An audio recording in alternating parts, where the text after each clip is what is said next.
ماشاءاللہ بہت ہی خوبصورت انداز میں قاری اشرف مصطفی صاحب ماشاءاللہ نعت رسول مقبول صلی اللہ علیہ وسلم ارشاد فرما رہے ہیں. اللہ ان کی زندگی صحت میں اللہ برکتیں عطا فرمائے. بالخصوص استاد محترم میرے قاری منیر احمد شاہ صاحب دامت برکاتہم عالیہ، ان کی دعوت پہ بڑے ہی پیارے ہمارے دوست محسن حضرت مولانا امجد صاحب دعوت برکاتہم عالیہ تشریف لائے ہیں. میں تہہ دل سے ان کا مشکور و ممنون ہوں. اہلا وسہلا مرحبا. اللہ تعالیٰ ان کا آنا مبارک فرمائے اور ہمارے اس پروگرام میں شمولیت، بلکہ شمولیت کے ساتھ ساتھ ہمارے ادارے کی ترقی کے لیے تشریف لائے ہیں. میں ان کا بڑا مشکور ممنون ہوں. انشاءاللہ ان کے ساتھ بھی پروگرام کے بعد مشاورت ہوگی. اور اس کے ساتھ ساتھ ہمارے بڑے پیارے دوست بھائی عظمت اللہ صاحب، اللہ تعالیٰ ان کو سلامت رکھے، یہ بھی تشریف لائے ہیں. اور قاری عمر صاحب جو قاری منیر احمد شاہ صاحب کے بیٹے ہیں، انہوں نے فرمایا ہے کہ یہ بھی انشاءاللہ ہماری مشاورت میں اور اس دینی درسگاہ کے لیے انشاءاللہ وقت نکال کے آئے ہیں. اللہ ان کو جزائے خیر عطا فرمائے اور اللہ تعالیٰ ہم سب کا آنا، مل بیٹھنا اور اس ادارے کے بارے میں سوچنا، انشاءاللہ یہ ہماری لیے ذخیرہ آخرت ہے. انشاءاللہ ہمارا ہم سب کا آنا اللہ قبول فرمائے. بلا تحقیق اب میں پروگرام کو آگے حائل نہیں ہوتا مزید پروگرام میں. اب میں دعوت دیتا ہوں حضرت مولانا امجد صاحب دعوت برکاتہم عالیہ کو تشریف لائیں اور وہ اپنے بیان سے مستفید کریں. اور بھائی کاشف صاحب سے درخواست ہے کہ وہ اسٹیج پر تشریف لیں. حضرت اللہ صاحب آپ بھی تشریف آگے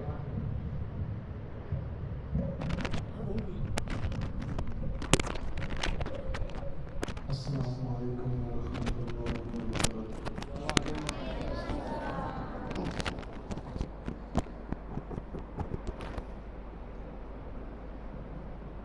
کوئی انسان اگر ریگستان میں جا رہا ہو اور جاتے جاتے پیدل چلتے چلتے چلتے دور تک پانی کا کوئی نام و نشان نہ ہو تو اسے پیاس کی شدت بھی ہے، طلب بھی ہے، لیکن پانی کی نظر نہیں آ رہا. چلتے چلتے چلتے اچانک پانی کی امید لگی تو بتائیے کہ اسے کتنی خوشی ہو. بہت زیادہ خوشی ہو. مجھے یہاں پہ آ کر حضرت قاری منیر صاحب دامت برکاتہم کا یہ سسٹم دیکھ کر اس سے زیادہ خوشی ہوئی کہ انہوں نے ماشاءاللہ اس جگہ پہ یہ تعمیر کیا، کروایا. محنت یہاں احباب کی جو محنت ہے ماشاءاللہ، اتنے بچے پڑھ رہے ہیں. ایک بچے کا پڑھ جانا بھی اور دین کا علم سیکھ جانا بہت بڑی بات ہے. یہاں تو ماشاءاللہ مسجد بچوں سے بھری ہے ماشاءاللہ. اللہ تعالیٰ آپ سب کی زندگی میں برکت دے.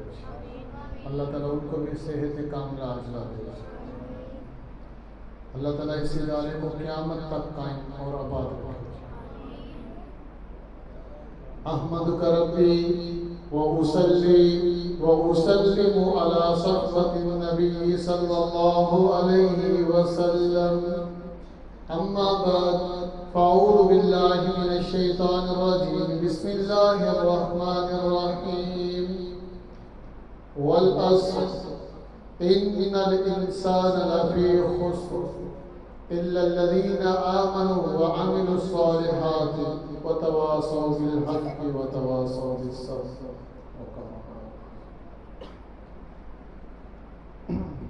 بھائیو دوستو بزرگو، جیسے قاری ارشد صاحب نے ماشاءاللہ حمد کے جو چند اشعار پڑھے، یہ بنیاد ہے ہماری. لا الہ الا اللہ محمد رسول اللہ. لا الہ الا اللہ میں کتنے حروف؟ محمد الرسول اللہ میں کتنے حروف؟ 12 لا الہ الا اللہ میں اور 12 ہی محمد الرسول اللہ میں. یہ کلمہ مجھے آپ کو تلقین کر رہا ہے کہ کہ آپ نے 24 گھنٹے کی زندگی کو اس کلمے کے مطابق لا الہ الا اللہ، کہ اللہ کے سوا کوئی کچھ نہیں کر سکتا. اللہ وہ ذات ہے، اللہ وہ ذات ہے جو آسمانوں کے نظام کو چلاتے ہوئے زمین کے نظام سے غافل نہیں، زمین کے نظام کو چلاتے ہوئے سمندر کی مخلوق سے غافل نہیں، سمندر کی مخلوق کو چلاتے ہوئے ہوا میں اڑتے ہوئے پرندوں سے غافل نہیں. ہوا میں اڑتے ہوئے پرندوں پہ نظر کرم ہے تو ریگستان کے مخلوقات سے غافل نہیں. ریگستان پہ نظر کرم ہے تو زمین پر چلنے والا ہر انسان اللہ کی نظر میں ہے، اللہ کے حکم سے چلتا ہے، اور اللہ کے حکم سے ہی سارا کا سارا دنیا کا نظام چلتا ہے. هو الاول والآخر والظاہر والباطن، وہ اللہ وہ ہر چیز پہ قادر ہے. وہ السمیع، سننے والا. کیسا سننے والا ہے؟ فرماتے ہیں اگر کالے پہاڑ پر کالی چونٹی چلتی ہے، یمشی النملۃ علی جبل السوداء، اگر کالے پہاڑ پر کالی چونٹی چلتی ہے اللہ اس کے چلنے کی آواز کو بھی سنتا ہے، اس کو دیکھتا بھی ہے. هو السمیع، سننے والا. هو البصیر، دیکھنے والا. کیسا سمیع ہے؟ ساری دنیا کے سارے انسان ہر وقت پکارتے ہیں کہ نہیں پکارتے؟ پشتو والا، انگلش والا، فرانسیسی، اٹالین، انگلش، ہر زبان میں، پنجابی، اردو، ایک وقت میں کہتا ہے یا اللہ میری یہ خواہش ہے، یہ تمنا ہے. اللہ سب کی سنتے ہیں، سب کو جواب دے. ہم دو بندے بات کریں تو تیسرا بیچ میں بولے تو اسے کیا کہتے ہیں؟ بھئی یا تو تم بتا لو یا ہمیں کرنے دو. تیسرے بندے کو بات نہیں کرنے دیتے کیونکہ سمجھ ہی نہیں آئے گی. تو اللہ کیسی ذات ہے؟ هو السمیع، سننے والا. کیسا سننے والا؟ بیک وقت ساری دنیا کے سارے انسان، ساری دنیا کے سارے جانور، ساری دنیا کے سارے حشرات سب کو سنتا بھی ہے، عطا بھی کرتا ہے. هو البصیر، وہ دیکھنے والا بھی ہے، جو ساری دنیا کے سارے انسانوں کو دیکھنے کے لیے آنکھیں دے سکتا ہے، وہ خود کتنا دیکھنے والا. بہت دیکھتے. وہ تو اللہ کا تو کوئی مثل نہیں، اس کی ذات کے اندر، اس کی صفات کے اندر. صفات کے تقاضوں میں ہم کسی کو شریک لا ہی نہیں سکتے، نہ کوئی آ سکتا. ماشاءاللہ یہ مسجد کا ماحول آپ کا، ایک مسجد کے والے سے بڑی قیمتی بات. آپ کو پتہ ہے کہ آپ کے گھر میں کوئی مہمان آئے تو آپ اس کی کتنی خاطر کرتے ہیں؟ چائے پلائیں گے، کھانا کھلائیں گے، یا جتنا آپ کر سکتے ہیں وہ کریں گے. مہمان کی بھی صورتحال کو دیکھتے ہیں کہ مہمان کس حالت کا ہے، کس کنڈیشن کا ہے، خدمت بھی اس حالت میں کی جاتی ہے. اللہ رب العزت فرماتے ہیں جو مسجد میں آ گیا وہ کس کا مہمان؟ اللہ کا. ایک قبیلہ، عرب قبیلہ جا رہا تھا، رات ہو گئی، انہوں نے اپنا خیمہ نکالا، کمرہ بنایا خیمے کا، آرام کرنے لگے. 2-3 خیمے لگا دیے تو قریب بستی سے کچھ لوگ کھانا لے کے آئے. انہوں نے کھانا پیش کیا تو عرب تھے سارے، کھانا کھانے لگے تو ان کے ہاتھ میں کلیجی آ گئی. تو اٹھا کے کھائی اور کہا ما احسن الکبد، کیا زبردست کلیجی ہے، کیا زبردست کلیجی ہے. اب قدرتی دوسرے کے ہاتھ میں بھی کلیجی آ گئی. اس نے کہا ما احسن الکبد، کیا زبردست کلیجی ہے. میزبان سمجھ گیا کہ ان کو کلیجی پسند ہے. وہ گیا، تھوڑی دیر میں پرات میں کلیجیاں لے آیا، پھر لے آیا. جب یہ خوب سیر ہو گئے، صبح جب اٹھے جانے لگے خیمے انہوں نے طے کر کے اپنے اونٹوں پہ لادے، چلے تو دیکھا قریب بستی کے باہر 100 بکرے ذبح ہوئے پڑے ہیں۔ انہوں نے پوچھا یہ کیوں ذبح کیے؟ کہا آپ لوگوں کو کلیجی پسند تھی تو ہم نے 100 بکرے ذبح کر کے کلیجی نکال کے آپ لوگوں کو کھلا۔ اجنبی لوگ اور اجنبی لوگوں کی پسند پہ کلیجی نکال کے کھلا رہی۔ میرا اللہ فرماتا تم میرے مہمان ہو، جب تم مسجد میں آتے ہو، نماز پڑھتے ہو، ذکر کرتے ہو، کل قیامت کے دن تم جب آؤ گے جنت میں پھر تم میری مہمان نوازی بھی دیکھو۔ یہ تو دنیا کی مہمان نوازی ہے۔ وہ ایک عرب کے گھر مہمان، عرب بڑے مہمان نواز ہیں، ایک کو تھوڑی کم کرو، بڑے مہمان نواز ہیں۔ ایک عرب کے گھر مہمان آیا، اس نے اونٹ ذبح کر دیا، اونٹ 3-4 لاکھ کا۔ دوسرے دن اس نے پھر ذبح کر دیا نیا اونٹ۔ تو مہمان نے کہا کل والا گوشت ہے وہ کافی ہے تو آج کیوں ذبح کیا؟ کہا میں اپنے مہمان کو باسی گوشت کیوں کھلاؤں؟ تو میرا اللہ کیا خدمت کرے گا، میرا اللہ کیا مہمان نوازی کرے گا بھائی۔ یہ اللہ کا گھر، اس میں جو آ جاتا ہے وہ اللہ کا مہمان بن گیا، اور جو اللہ کا مہمان ہو گیا اس کی قدر اللہ کے ہاں بہت بڑی ہے میرے اللہ۔ جس نے مسجد کو آباد کیا، حدیث میں آتا ہے اللہ اس کے گھر کو آباد کرے گا۔ جو مسجد کو ویران کرے گا اللہ اس کے گھر کو ویران کرے گا۔ مسجد کے جو ہمسایوں کے حقوق ہیں کہ وہ مسجد کو آ کے آباد کریں، اور آباد کرنے کا خود بھی نماز کے لیے آئیں، دوسروں کو بھی نماز کے لیے دعوت دیں۔ ایمانی جذبہ، صحابہ کے اندر کیسا ایمانی جذبہ تھا؟ حبیب بن زید رضی اللہ تعالیٰ عنہ مسلمہ کذاب نے پکڑ لیا۔ آپ لوگوں کو یہ مرزئی قادیانیوں کا تو پتہ ہی ہوگا، جو اللہ کے حبیب صلی اللہ علیہ وسلم کو آخری نبی نہیں مانتے۔ حبیب بن زید رضی اللہ عنہ کو مسلمہ کذاب نے پکڑ لیا اور کہا اتشہدو انی رسول اللہ، تم گواہی دو کہ میں اللہ کا رسول ہوں۔ حبیب بن زید کہتے ہیں لا اسمع ما تقول، مجھے سنائی نہیں دیتا تم کیا کہتے ہو۔ مسلمہ کذاب نے پھر کہا اتشہدو انی رسول اللہ، تم گواہی دو میں اللہ کا رسول ہوں۔ کہا مجھے سنائی نہیں دیتا تم کیا کہتے ہو۔ اخرج السکین، کھنجر نکالا اور پیٹ میں گھسا کے بوٹی نکال لی۔ حبیب بن زید کے پیٹ میں کھنجر اتارا، بوٹی نکالی، کہا ایک دفعہ کہو میں بھی اللہ کا رسول ہوں۔ حبیب بن زید نے فرمایا مجھے سنائی نہیں دیتا تم کیا کہتے ہو۔ کھنجر پیٹ میں اتار کے بوٹی نکالنا آسان کام نہیں ہے، سوچیں کتنا مشکل ہے۔ کھنجر پیٹ میں، اور کیا کہتے ہیں لا اسمع ما تقول، تم جو کہتے ہو مجھے سنائی نہیں دے رہا۔ اس نے کیا کیا؟ بازو کاٹا، دوسرا بازو کاٹا، ٹانگ کاٹی، دوسری ٹانگ کاٹی، ادھڑ گئے ہڈیاں، جسم، گوشت الگ کر دیا۔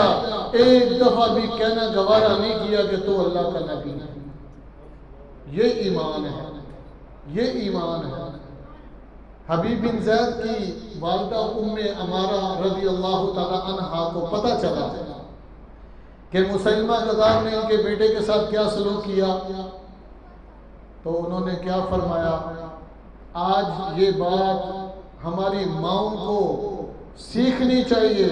انہوں نے فرمایا یہ دن دیکھنے کے لیے دودھ پلایا تھا، یہ دن دیکھنے کے لیے دودھ پلایا تھا۔ دین کے لیے صحابہ ادھر گئے۔ یہ دل کے چراغ ایسے نہیں چلا کرتے، دل کے چراغ جلا کرتے ہیں اللہ کے نبی کی اطاعت کرنے سے دل کے چراغ جلا کرتے ہیں۔ چراغ جلانے کے لیے کیا چاہیے؟ مٹی کا چراغ، تیل، دیا سلائی اور ماچس لگا کر چراغ کو جلایا جاتا ہے، ایسی ہے نا۔ اور اگر چراغ کو گل کرنا ہو، بجھانا ہو تو پھر کیا کرتے ہیں؟ چراغ بجھ گیا. جلانے میں محنت ہوئی یا بجھانے میں محنت ہوئی؟ جلانے میں محنت ہوئی. یہ دل کا چراغ جلانے کے لیے بھی محنت کی ضرورت ہے. کیسی محنت؟ اپنے 6 فٹ کے جسم پہ اللہ کے حبیب کے طریقوں کو سجانا، اللہ کے حکموں کو آپ علیہ الصلوۃ والسلام کے طریقوں پر جب پورا کیا جاتا ہے، خدا کی قسم پھر جب یہ چراغ جلتے ہیں، یہ خود جلتے ہیں، دنیا کو روشن کر جاتے ہیں. جیسے صحابہ کا ایمان کی کیا کیفیت، بڑی بلند کیفیت. وہ تو نماز کا وقت آتا، اذان کی آواز سنتے چہرہ مبارک سرخ ہو جاتا کہ اللہ رب العزت کے سامنے کھڑا ہونے کا وقت آ گیا. آج حی علی الصلاۃ، حی علی الفلاح کی آواز آتی ہے، لیکن ہم کہتے ہیں ہماری دکان، ہمارا کام، ہمارا گھر، ہمارا بچہ، ہم کہاں جائیں گے؟ ایک دکاندار سے میں نے کہا بھائی نماز پڑھ لیا کرو، مسجد کے دروازے پہ تمہاری دکان ہے. کہتا ہے کہ بند کر کے جاؤں گا، گاہک دوسری دکان پہ چلا جائے. ایمان کتنا کمزور ہو. تاجر حضرات بھی بیٹھے ہیں. ایک سوا بنانے والا تاجر سیزن میں سوئے بنائے بیچے، سیزن ختم، کام ختم. کہتا ہے یا اللہ تیرے سوا کوئی دینے والا نہیں، تیرے سوا کوئی پالنے والا نہیں، کوئی میرا سبب بنا دے. اللہ نے ایک بندہ بھیج دیا، اس نے کہا مجھے 100 سوا چاہیے. 1 سوا 3 روپے کا، تو 100 کتنے کے ہو گئے؟ 300 کے. 300 ایڈوانس دے گیا. 10 دن کے بعد آیا، سوئے لے گیا، نیا آرڈر دے گیا. 6 مہینے گزرے تو اس نے کہا کہ یہ بندہ مجھ سے سوئے لے کے جاتا ہے، پتہ نہیں کہاں بیچتا ہے، میں اس کا پیچھا تو کروں، میرے سے 3 روپے کا لیتا ہے، آگے 6 کا بیچتا ہوگا، میں ڈائریکٹ وہاں پہ بیچ دیتا ہوں. یہ پیچھے چلا تو دیکھا کہ اس بندے نے وہ سارے کے سارے سوئے نہر میں گرا دیا. جب وہ پیچھے مڑا تو اس نے دیکھا یہ تو میرے پیچھے آ گیا. اس نے کہا میں اللہ کا فرشتہ ہوں، اللہ نے میرے ذمہ ڈیوٹی لگائی ہے کہ اس بندے کا رزق تم نے پورا کرنا ہے، تو لہذا میں سبب بنا. آج تو نے مجھے دیکھ لیا، آج کے بعد میں نہیں آؤں گا، آج کے بعد میں نہیں آؤں گا. فرماتے ہیں علیک بتقوی اللہ ان کنت غافلا یاتیک بالارزاق من حیث لا تدری. تقوی اختیار کرو، اللہ سے ڈرو، اللہ تمہیں ایسی جگہ سے رزق عطا فرمائیں گے تمہارا گمان بھی نہیں. ڈر کیا ہے؟ نماز کے لیے بلائے، نماز کے لیے آؤ، گناہ سامنے ہے، کرنے کو دل کر رہا ہے، اللہ سے ڈر کے خوف کھا کے گناہ کو چھوڑ دو، یہ تقوی ہے. آج ہم چھوٹے بچے کے سامنے گناہ نہیں کرتے، کیوں؟ بچہ دیکھ لے گا، سب کو بتا دے گا.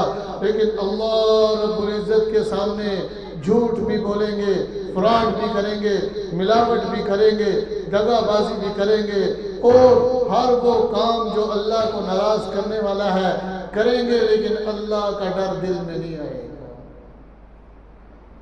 وہ صحابہ تو کٹ گئے، ادڑ گئے، لیکن دین پہ آنچ نہیں آنے دی. دین پہ آنچ نہیں آنے دی. دنیا کیا ہے؟ یحییٰ بن معاذ نے فرمایا ثلاثۃ رجال کیسون، 3 عقل مند آدمی ہے. کیسون اس کو کہتے ہیں جو بہت زیادہ عقل مند ہو.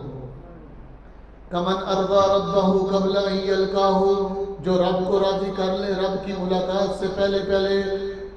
دوسرا آدمی عقل مند، من ترک الدنیا قبل ان یترکہ، دنیا چھوڑ دے اس سے پہلے دنیا اس کو چھوڑ دے. تیسرا عقل مند آدمی من یستعد لقبرہ قبل ان یرحل الیہا، جو قبر میں جانے سے پہلے پہلے قبر کی تیاری کرے.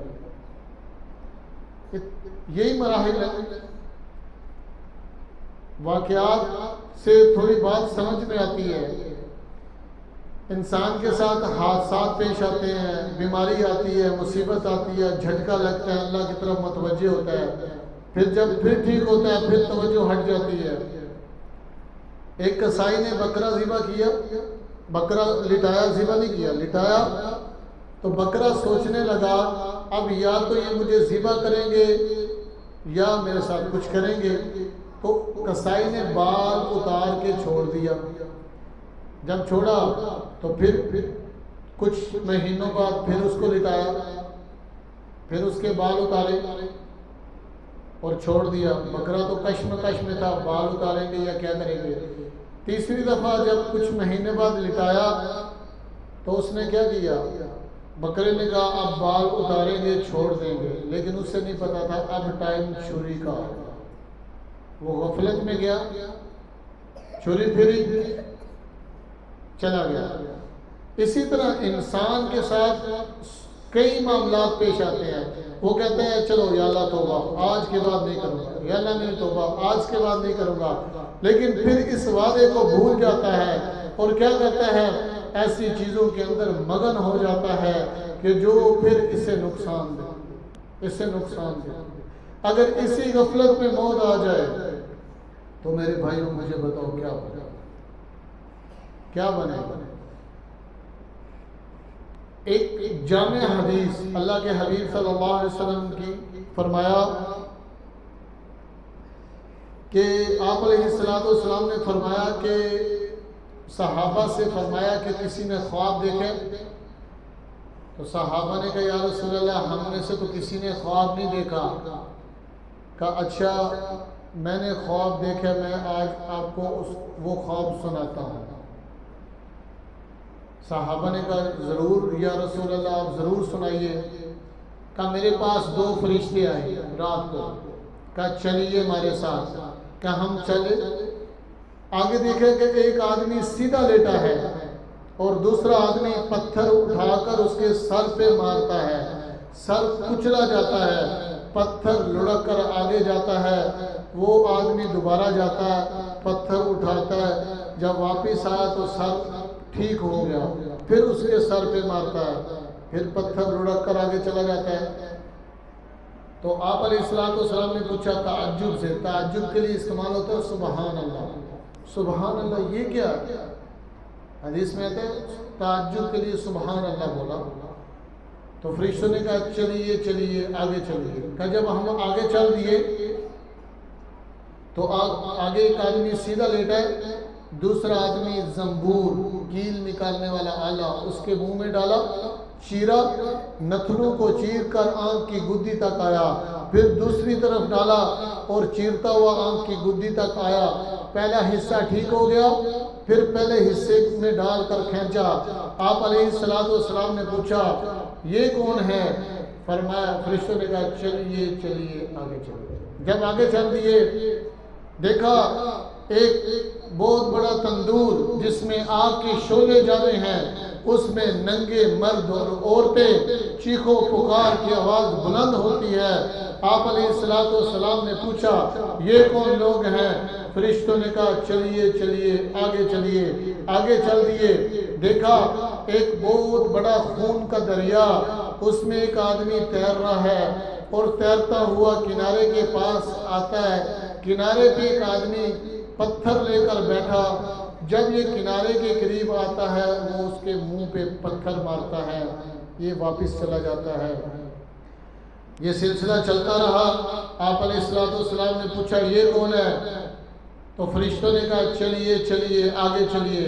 جب آگے چلے آگ کا بہت بڑا الاؤ جل رہا ہے، اس کے گرد ایک آدمی گھوم رہا ہے، اتنا بدصورت آدمی، اتنا بدصورت کبھی کسی نے دیکھا نہیں، وہ اس کے گرد چکر لگا رہا ہے اور آگ کو بھڑکا رہا ہے۔ آپ علیہ السلام نے پوچھا یہ کون ہے؟ کہا چلیے آگے چلیے۔ جب آگے چلے تو دیکھا ایک بہت بڑے قد والے آدمی اور ان کے ارد گرد ڈھیر سارے بچے ہیں۔ آپ علیہ السلام نے پوچھا یہ کون ہے؟ فرشتوں نے کہا چلیے آگے چلیے۔ جب آگے چلے تو ایک بہت ہی خوبصورت باغ میں پہنچ گئے، دیوار بنی ہے اور ساتھ بہت بڑا دروازہ، سونے چاندی کی اینٹوں کی دیواریں اور سونے کا دروازہ، دستک دی۔ آپ علیہ السلام نے فرمایا ہمارے لیے دروازہ کھول دیا گیا، ہم اندر داخل ہوئے تو وہ اس سے بھی خوبصورت باغ اور اس سے بھی خوبصورت جگہ، فرشتوں نے کہا یا رسول اللہ یہ جنت عدن ہے، وہ سامنے آپ کا محل ہے۔ آپ علیہ السلام نے دیکھا ایک سائیڈ پہ کچھ نوجوان ہیں، کچھ لوگ ہیں جن کے آدھے دھڑ انتہائی خوبصورت، ایسا خوبصورت کبھی کسی نے دیکھا نہیں، آدھے دھڑ انتہائی بدصورت، ایسا بدصورت کبھی کسی نے دیکھا نہیں۔ آپ علیہ السلام کے سامنے ان کو حکم دیا گیا کہ نہر میں غوطہ لگاؤ، غوطہ لگایا، باہر آئے تو ان کے جسم خوبصورت ہو چکے تھے۔ آپ علیہ السلام نے پوچھا یہ سارا کیا ماجرا ہے؟ اب غور سے سنیے میرے بھائیوں۔ فرشتوں نے کہا یا رسول اللہ وہ پہلا آدمی جس کے سر پہ پتھر مار کے کچلا جا رہا ہے اور قیامت تک یہ سلسلہ جاری رہے گا، یہ آپ کی امت کا وہ انسان ہے جس کو نماز کے لیے بلایا جائے نماز کے لیے نہیں آتا، جس کے گھر قرآن تو پڑھا ہے کبھی کھول کر تلاوت نہیں کی، اگر قرآن پڑھا بھی ہے تو پڑھا بھی ہے اس پہ عمل کوئی نہیں ہے، قیامت تک اس کے ساتھ یہی سلوک کیا جائے گا۔ کہا یہ دوسرا آدمی کون ہے جس کے منہ میں زنبور ڈالا جا رہا ہے؟ کہ یا رسول اللہ یہ آپ کی امت کا وہ شخص ہے جو بازار جاتا ہے جھوٹ بولتا ہے، اس کے جھوٹ کی وجہ سے اس کا جھوٹ سارے شہر میں پھیل جاتا ہے، قیامت تک اس کے جبڑوں کو ایسے ہی چیرا جائے گا۔ حدیث میں آتا ہے جو انسان جھوٹ بولتا ہے رحمت کا فرشتہ 1 میل دور چلا جاتا ہے۔ کتنے میل؟ اس کے منہ سے جو بدبو نکلتی ہے نا جھوٹ کی وجہ سے، اس سے رحمت کا فرشتہ دور چلا جاتا ہے۔ مجھے بتائیں کہ جو فرشتہ اس بو کو برداشت نہیں کرتا دور چلا جاتا ہے، وہ انسان کے اندر جا کر کیا حل چلنا چاہیے؟ کیا بربادی نہیں کرے گی انسان کی؟ جھوٹ جو ہے، اللہ کے نبی صلی اللہ علیہ وسلم نے فرمایا المسلم لا یکذب ولا یغش، مسلمان تو وہ ہے جو نہ جھوٹ بولتا ہے نہ دھوکہ دیتا ہے، مسلمان تو وہ۔ یا رسول اللہ وہ تیسرے تندور والے وہ مرد اور عورت ہیں جو دنیا کے اندر بدکاری کیا کرتے ہیں۔ کہ یہ جو خون کے دریا میں آدمی تیر رہا ہے یہ کون ہے؟ کہ یا رسول اللہ یہ وہ شخص ہے جو سودی کاروبار کرتا ہے، سودی لین دین کرتا ہے، بینک سے پیسے نکلوا لیے ادھار قرض پہ، سونا رکھوا کے نکال لیے، لوگوں کو بعض لوگ قرض دیتے ہیں جی 10,000 روپیہ قرض لے لو واپسی پہ 12,000 لوں گا۔ سود کی تعریف کیا ہے؟ ایک جنس کا اسی جنس کے ساتھ تبادلہ برابر کرنا ہوگا، اگر برابر نہیں ہوگا تو کیا ہوگا؟ یہ سود میں آئے گا۔ فرمایا کہ وہ شخص جو آگ کے گرد گھوم رہا ہے وہ کون ہے؟ کہ یا رسول اللہ وہ جنت کا دروغہ مالک ہے، قیامت تک وہ آگ کو ایسے ہی بھڑکاتا رہے گا۔ کہ یہ جو لمبے قد والے آدمی تھے یہ کون ہے؟ کہ یا رسول اللہ یہ ابراہیم علیہ السلام ہے، اور ان کے پاس جو بچے ہیں وہ مسلمانوں کے بچے جو بچپن میں فوت ہو جاتے ہیں وہ یہاں اکٹھے ہوتے ہیں۔ ایک صحابی نے پوچھا یا رسول اللہ اس میں غیر مسلموں کے بچے بھی شامل ہیں؟ کہاں غیر مسلموں کے بچے یہاں اکٹھے ہوتے ہیں۔ یا رسول اللہ وہ جو جنت کے اندر آدھے دھڑ خوبصورت اور آدھے دھڑ بدصورت والے لوگ تھے وہ لوگ ہیں جو دنیا میں نیکی بھی کرتے تھے گناہ بھی کرتے تھے، نیکی بھی کرتے تھے گناہ بھی کرتے تھے، بدی کی وجہ سے آدھے دھڑ بدصورت، نیکی کی وجہ سے آدھے دھڑ خوبصورت تھے۔ اللہ نے ان کے گناہوں کو معاف کیا، نہر میں غوطہ لگوایا اور ان کے جسم ٹھیک ہو گئے، اللہ نے ان کو معاف کر دیا۔ بھائیو دیکھیں دین کی بنیاد کتنی چیزوں پر، 5 چیزیں۔ لا الہ الا اللہ پڑھ لیا، پیچھے نماز دن میں 5 دفعہ، رمضان کے روزے تو سال میں ایک دفعہ، حج اس پہ فرض ہے جو صاحب استطاعت ہے، زکوٰۃ صاحب مال پہ ہے، ایک چیز نماز بچ جاتی ہے۔ اور حدیث کا پہلا جملہ کیا تھا کہ قیامت تک اس آدمی کے سر کو پھوڑا جائے گا جو نماز کے لیے نہیں جاتا، قرآن کی تلاوت میں۔ ہم اپنی زندگیوں کا رخ چینج کریں، یقین جانیں یہ دنیا بہت تھوڑی ہے۔ میں یرید الفا و الفین فلا بد فی یوم یسیر الی القبر، کون چاہتا ہے 1000 سال تک 2000 سال تک زندہ رہے، ایک نہ ایک دن قبر میں اتارا جائے گا۔ قبر میں تو جانا ہی جانا ہے، لیکن جانے سے پہلے قبر کی تیاری ہو جائے۔ امام غزالی رحمۃ اللہ علیہ نے کیا فرمایا؟ امام غزالی نے فرمایا کہ ایک آدمی، یہ آخری واقعہ اس کے بعد اختتام کرتے ہیں، یہ عقل والوں کے لیے اشارہ ہے کہ ایک آدمی ایک دیہات میں داخل ہوا، لوگوں نے اس کو پکڑ لیا، پکڑ کر اس کو ممبر پہ بٹھا دیا، تخت پہ بٹھا دیا۔ وہ آدمی کہنے لگا آپ لوگوں نے مجھے اٹھا کے تخت پہ کیوں بٹھایا؟ کہا آج کے بعد تو ہمارا بادشاہ ہے، 1 سال بادشاہ کرے گا، اس کے بعد ہم تمہیں اٹھا کے باندھ کے جنگل میں پھینک آئیں گے۔ یہ ہمارے دیہات کا رواج ہے، پہلا جو بادشاہ ہے اسے آج ہی پھینک کے آئے ہیں، اور جو بھی ہمارے گاؤں میں اس کے بعد پہلا شخص داخل ہوتا ہے ہم اسے اپنا بادشاہ بنا لیتے ہیں۔ کتنے سال کے لیے؟ 1 سال کے لیے۔ 1 سال کے بعد پھر ہم تمہیں بھی باندھ کے جنگل میں پھینک کے آئیں گے۔ 4 مہینے گزر گئے اس کی بادشاہ، پہلے تو اس نے انکار کیا، لیکن ان کا انکار کی گنجائش ہی نہیں، بادشاہ کرنی پڑے گی۔ 4 مہینے اس نے بادشاہ کیے، لیکن یہ بات نہیں بولا کہ انہوں نے سال کے بعد مجھے جنگل میں پھینک آنا۔ اللہ، 4 مہینے بعد وہ جنگل گیا، اس نے سارے جانوروں کو منتقل کر دیا، جنگل کا بہت بڑا حصہ کٹوا کر اس میں بہت بڑا گھر بنوایا۔ بادشاہ جو تھا نہریں کھدوائیں، وی آئی پی ماحول بنا دیا وہاں کا۔ اس نے ماحول بنانے کے بعد اسی دوران سال مکمل ہوا تو لوگ آئے رسی سے باندھنے لگے، تو اس نے کہا کیا کرنے لگے ہو؟ کہ ہم تمہیں باندھ کے جنگل میں پھینک کے آئیں گے جیسے ہمارا رواج ہے۔ تو اس شخص نے کہا کہ مجھے پھینکنے کی ضرورت نہیں، میں خود چلنے کے لیے تیار ہوں، میں خود چلنے کے لیے تیار ہوں۔ لوگوں نے کہا عجیب بات ہے، پہلے جتنے بھی بادشاہ آئے ہم ان کو باندھ کے بڑی زبردستی پھینک کے آتے، اور تم کہہ رہے ہو کہ میں خود چلنے کے لیے تیار ہوں۔ تو جواب سنیے اس کا، کیسا جواب؟ یہ جواب مجھے آپ کو بھی یاد رکھنا چاہیے۔ اس نے کہا جدھر پھینکنے جا رہے ہو اس جگہ کی میں نے تیاری کر لی، اللہ نے مجھے آپ کو دنیا میں بھیجے، دنیا میں آگے ایک حکم دے دیا، شریعت دے دی، رسالت دے دی، طریقہ بتا دیا، نبی بھیجے کہ اس طرح چلنا ہے۔ سارا کچھ بتانے کے بعد ہمیں کہا بھئی عمل کرو، آؤ گے تو جنت بھی ہے جہنم بھی ہے۔ اب میں اور آپ کیا تیاری کر رہے ہیں؟ دنیا میں مگن ہے۔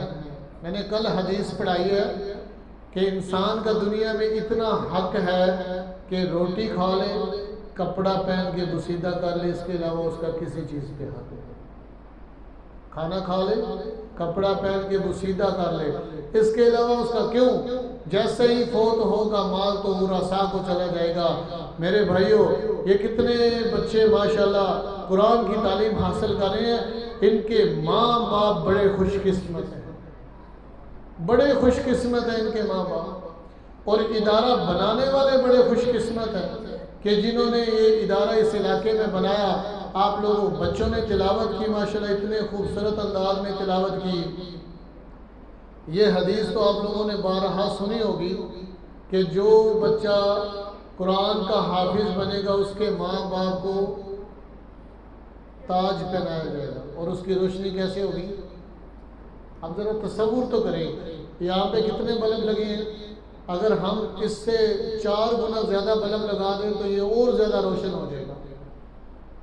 تو جب لوگ دیکھیں گے نا دور سے، وہ کہیں گے کہ یہ نبی آ رہے ہیں، اتنی ان کی وجاہت اور وقار ہوگا، یہ نبی آ رہے ہیں، تو لوگ بتایا جائے گا یہ نبی نہیں ہے، یہ وہ لوگ ہیں جن کے بچوں نے دنیا میں قرآن حفظ کیا۔ اور بچے کا کیا معاملہ ہوگا؟ ایک حدیث میں آتا ہے علماء سے فرمایا جائے گا قیامت کے دن کھڑے ہو جاؤ، حافظ کھڑے ہو جاؤ، امام مسجد کھڑے ہو جائیں، اذان دینے والے کھڑے ہو جائیں۔ اللہ فرمائیں گے سونے اور چاندی کے بہترین تخت لگا دو، اور ان سب سے کہا جائے گا ان ممبروں پہ تشریف رکھے، میں باقی لوگوں کا حساب دوں۔ اللہ تو ان کو یہ عزت دیں گے۔ دنیا میں جتنا رزق ملنا ہے وہ ملنا ہے، اس سے زیادہ کچھ نہیں ملے گا، لیکن یہ ضرور پوچھا جائے گا کیا پڑھ کے آیا، کیا سیکھ کے آیا۔ دین کا علم تو حاصل کرنا ہر مسلمان مرد عورت پہ فرض ہے۔ میرے بھائیوں، یہ جن کے بھی بچے ہیں وہ بڑے خوش قسمت لوگ ہیں، اور جن کے بچے جن کا ارادہ ہے وہ بھی داخل کروائیں، بچوں کو قرآن کی تعلیم دے۔ یقین جانیے کہ یہ ایسی دولت ہے۔ آخری حدیث اس کے بعد دعا کرواتے ہیں، فرمایا قرآن کو رکھ دیا جائے چمڑے میں تو وہ نہ جلے۔ یہ آپ علیہ السلام کے دور کا معجزہ ہے۔ اس کے 2 مطلب بتائے کہ اگر قرآن مجید کو چمڑے میں رکھ کے اس دور میں آگ میں پھینکا گیا، کتابوں کا مقابلہ ہوا کہ ہماری کتاب نہیں جلے گی، وہ کہتے ہیں ہماری نہیں جلے گی، تو قرآن مجید کو جب آگ میں رکھا گیا تو وہ نہیں جلا۔ علماء نے اس کا دوسرا مطلب یہ نکالا ہے کہ جس کے سینے میں قرآن ہوگا اس کو بھی آگ نہیں جلائے گی، اس کو بھی آگ نہیں جلائے گی۔ تو اس لیے میرے بھائیوں، یہ اتنی شاندار جگہ، اتنا اچھا موقع، اتنے لوگ آپ کی پڑھنے پڑھانے کے لیے موجود ہے، تو آپ لوگوں کو چاہیے کہ اپنے بچوں کو بھرپور بھیجیں اور یہاں پہ وہ پڑھیں، حفظ کریں، آگے بڑھیں۔ یہی بچے کل آپ کی دنیا کی بہتری کا بھی ذریعہ بنیں گے، آخرت کا بھی بنیں گے۔ اللہ تعالیٰ سے دعا ہے کہ اللہ تعالیٰ ہمیں ان سب باتوں پر عمل کی توفیق عطا فرمائے۔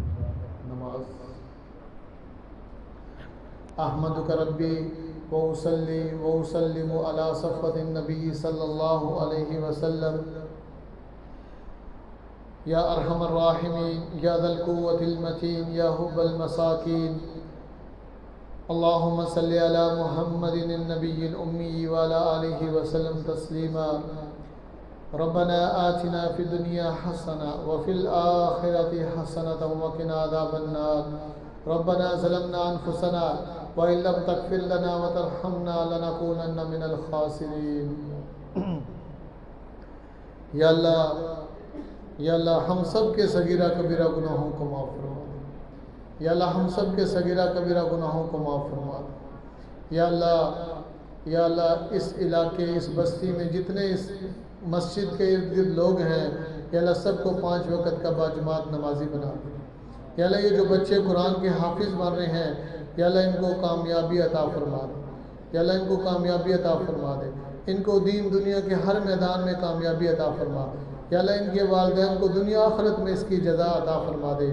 یا اللہ خصوصاً حضرت مولانا قاری منیر صاحب، ان کی یہ محنت ہے ماشاءاللہ، اللہ تعالیٰ ان کی اس محنت کو بھی قبول فرمائے، ان کو صحت کاملہ عاجلہ مستمرہ نصیب فرمائے۔ یا اللہ اس مجمع میں جتنے لوگ ہیں، ان کی دل کی جتنی بھی حاجات ہیں، جو میری آواز سن رہے ہیں، یا اللہ جو مجھے دیکھ رہے ہیں، یا اللہ ان سب کی حاجات کو پورا فرما دے۔ یا اللہ ان سب کی حاجات کو پورا فرما دے۔ یا اللہ جتنے بھی اس مجمع میں لوگ ہیں، ان کے جتنے بھی والدین میں سے، رشتہ داروں میں سے جو بھی فوت ہو چکے ہیں، یا اللہ سب کی بخشش فرما دے۔ یا اللہ سب کو جنت الفردوس میں اعلیٰ مقام نصیب فرما دے۔ اور مسلمانوں میں بھی جتنے مسلمان فوت ہو چکے، یا اللہ سب کی بخشش فرما دے۔ یا اللہ ہم سب کو دین کی سربلندی کے لیے قبول فرما لے۔ یا اللہ عافیت کے ساتھ قبول فرما لے۔ یا اللہ اس مدرسے کو قیامت تک آباد فرما۔ یا اللہ آباد اور شاد فرما۔ یا اللہ اس میں ترقی عطا فرما، یا اللہ اس کو دین کا مرکز بنا دے، یا اللہ اس کو دین کا مرکز بنا دے، اور اس میں جتنے بھی معاونین ہیں، اس میں کرنے کروانے پڑھنے پڑھانے اور اس میں جتنے بھی یہ اس کام کو آگے لے کر چلنے والے ہیں، ان کی زندگیوں میں، ان کے جان مال میں، آل اولاد میں اللہ برکت عطا فرما دے۔ یا اللہ ہماری دعاؤں کو قبول فرما لے۔ یا اللہ جس بھائی نے جہاں کہیں جو بھی دعا مانگی ہیں ان کی بھی دعاؤں کو قبول فرما لے۔ صلی اللہ تعالیٰ علی رسول خیر خلقہ محمد وعلی آلہ وصحبہ اجمعین۔